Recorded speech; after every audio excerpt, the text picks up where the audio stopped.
កុំច្រឡំថាជាអាប់ភាគល្អិតពុលដែលអាចរត់ចូលក្នុងសរសៃឈាមកំពុងនៅជុំវិញខ្លួនអ្នក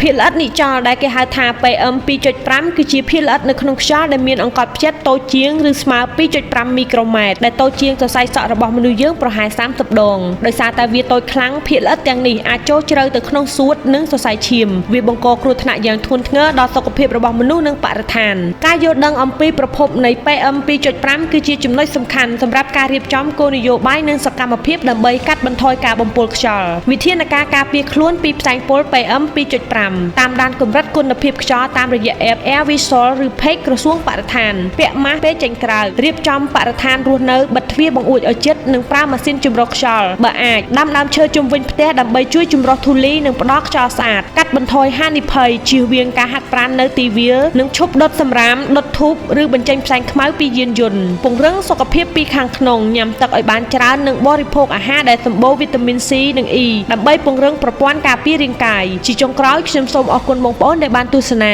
បើសិនជាបងប្អូនមិនទាន់បានធ្វើការ like ឬ follow page សូមបងប្អូនធ្វើការ like និង follow page ម្នាក់មួយផងដើម្បីជាកម្លាំងចិត្តសូមអរគុណវីដេអូនេះដំណើរការបានទៅដោយ V Cafe ឈ្ងុយឆ្ងាញ់លើសពីកាហ្វេធម្មតាសម្រាប់អ្នកជំងឺទឹកនោមផ្អែមគឺអាចញ៉ាំបានជួយសម្រួលដល់សរសៃឈាមបេះដូងលើសជាតិខ្លាញ់ជាតិអាស៊ីតនាំចូលពីប្រទេសម៉ាឡេស៊ីដោយក្រុមហ៊ុន Voltan International ទំនាក់ទំនងលក់ដុំនិងរាយតាមរយៈ Facebook Page និង Telegram នៅខាងក្នុងវីដេអូ